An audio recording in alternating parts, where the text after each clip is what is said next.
Hi everybody, this is Joel Kennedy with Kennedy Violins. So, what are some of the best beginning songs for violin? Now there's a lot of great songs, there's a lot of great books, but today I'm actually going to recommend to you the book 1 of the Suzuki series of violin playing. Okay, so why would I recommend the Suzuki Book 1? Well, there's actually a lot of reasons. So here are the top 5 reasons why I recommend that you learn the books in Suzuki Book 1. Okay, so number 1, the songs are really gradual, but each song has some exercises that are attached to the songs. Now, the exercises tend to be very, very easy, and they're just little snippets. And what the exercises do is that they not only prepare you for the song, but they also prepare you for songs later in the book. And they do it in kind of a sneaky way. So by the time you get to the song is actually pretty easy. Okay, so the second reason that I really like the songs in book 1 is that they're very strategic. So the songs get harder, but just by a little bit. So a lot of times you barely notice that the songs are even getting harder. So you learn these new skills, new notations, new rhythms, new string crossings, new fingerings, or whatever. You learn all these stuff, but you don't even know that you're learning them. So by the time you get to the end of the book, you're like, wow, I mean, you've got like way more ability than you did, in the beginning of the book. Now, the third reason is that the way that they notate the notes in the music is with fingerings. So they show you the note, but they show you how to play it with a fingering instead of a note name. Now, if you're already a musician, maybe this won't really make any difference to you. But if you're pretty new to music, right, you're a little bit like, kind of scared to like learn how to read music, they make it super easy by just telling you what finger to put down, okay? Now, eventually, you're gonna have to learn the note names at some point, right? And you'll want to, because it's gonna be very helpful for you. But in the very beginning, if you want to be, if you want it to be as easy as possible, then just learning the fingerings is a really easy way to do that. Now, number 4 is that once you complete the first book, and there's not that many songs in there, like 17 or something, but once you learn the first book, you'll have the skill set to be able to play, I don't know, just about anything, really. I mean, maybe you play it well, maybe you play it poorly. It kind of depends on how much you practice. But, I mean, whether you're interested in fiddle music or Irish jig or Celtic music or rock or country or pop music, maybe you want to play some Taylor Swift, I don't know. But whatever is your thing, by the time you finish the first book, you're probably going to be able to play it. And I'll demonstrate some of that stuff a little bit later in the video so you know what I'm talking about. Okay, so the 5th and final reason is that the Suzuki Book series in general is extremely supported. So it's been around a long time. Like there's tons of recordings of the music online everywhere. So it's super easy to like hear, oh, this is what the song sounds like. You could follow along in your music so you know exactly what it sounds like. So it's very easy to kind of play by ear as well. Also, there's accompanying book with every book. So you have a piano accompaniment book. So let's say you learn some songs you want to play with piano. Okay, boom. You just have a pianist come along and the piano music is really easy as well. So you can play with piano. Or they have duet books.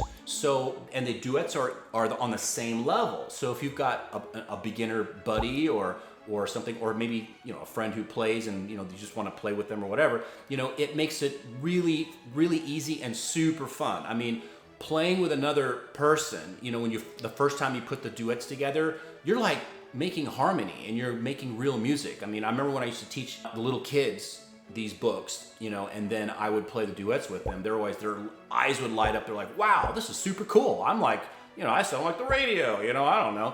So so it's super supported books. So it's a very established system. Okay, so now I'll just demonstrate a few things that I'm talking about. Oh, and before that, don't forget to like and subscribe. I think statistically, like 90% of you guys who watch the videos are not subscribed. I don't know why. Give me some love, man. Just hit the subscribe button and hit alert bell so you get a little alert, because I create videos all the time. So why not? Okay, so now I'll do some demonstrations. Okay, so the first song in book 1 is one that I think we all know.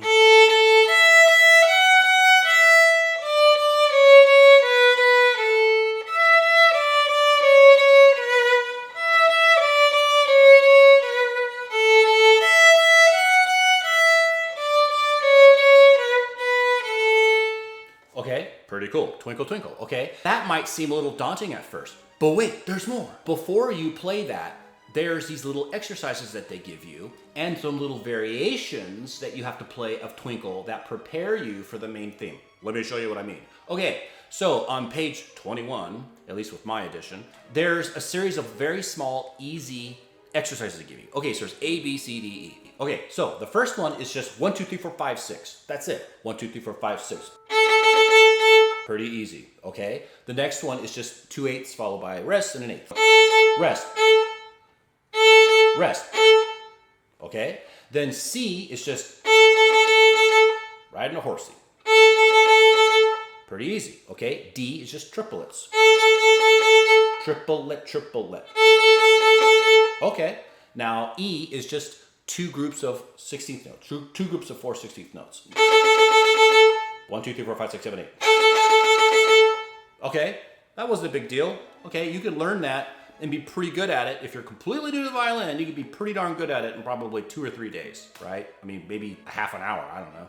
Depends on how good you are with your muscles. Okay, after you play a few of those exercises where they're teaching you some basic notation, rhythms, whatever, then they start adding fingerings. Okay, so on page 23, they have your first exercise.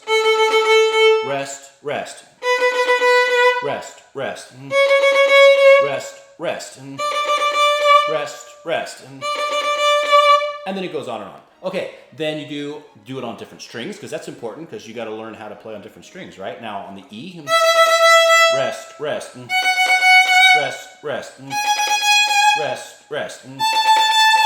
Okay, pretty easy. So now you're ready with just those few exercises to play your first piece. How did that happen? Okay, here's your first variation.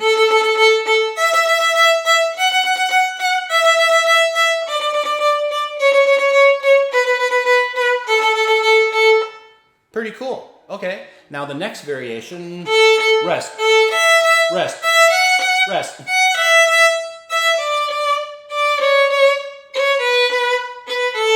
Okay, then riding that horse, right? All these rhythms sound familiar, right? But yet you're playing real music.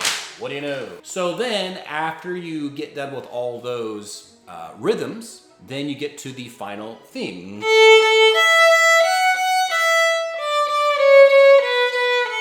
Okay, so pretty cool. Now the next song is a little bit more difficult, but how? I don't know. It's hard to tell, really.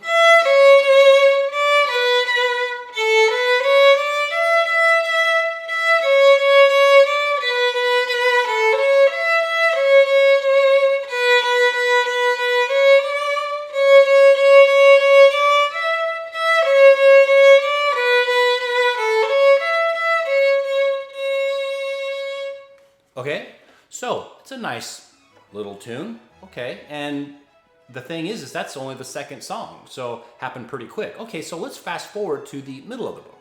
Okay, so now we're on song 13. Now we're playing some real music, okay? So this is Bach, it's a minuet.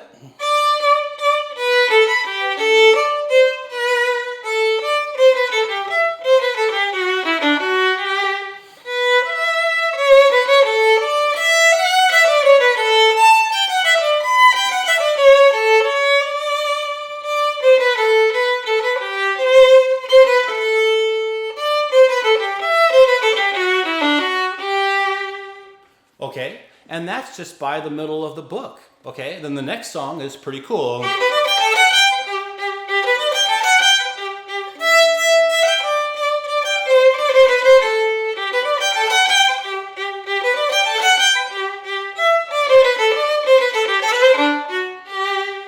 Okay, pretty cool. Now, that's just the 14th book in the series. But hold on a second, we started off doing this. And now all of a sudden, 14 songs later, we're...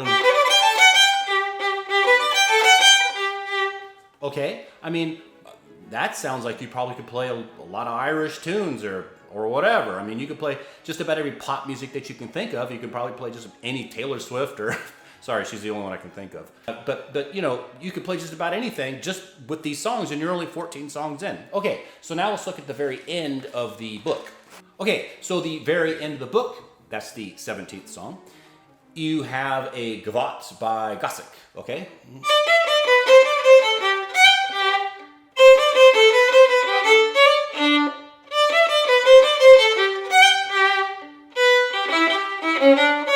The point is that if you can play this song, right? So you're playing all kinds of string crossings, you're using all of your fingers, you're using rest, you're using dynamics, you're using grace notes, you're using varying different techniques, short notes, long notes. If you can play that, and that's just the 17th song, you can probably play just about anything else that you want to. So guys, that's just a brief summary, maybe not brief enough, of the book 1, okay? And there's a whole bunch of books in the series. And I'll probably do a video on a whole bunch of different books. So I'm just gonna do a video on the whole series. So I'm gonna play a bunch of songs. So I'm like, you know, book 1, 2, 3, 4, 5, 6, whatever. I'm gonna play a whole bunch of songs so you can see that, okay, after book 1, I can play some pretty cool stuff. If I can just stick with it and play through book 4 or 5, I mean, you really can play just like anything. But like I said, it's gradual and it kind of sneaks up on you and you'll gain a lot of skill in the process. So if you guys have any questions, put them in the comments. I answer just about all the comments. Don't forget, again, to like and subscribe. I create a lot of videos. And you can always contact Kennedy Violins if you want. We're all players and teachers. We're always happy to answer any kind of questions you got. So with that, I hope you guys have some happy practicing and have a great day.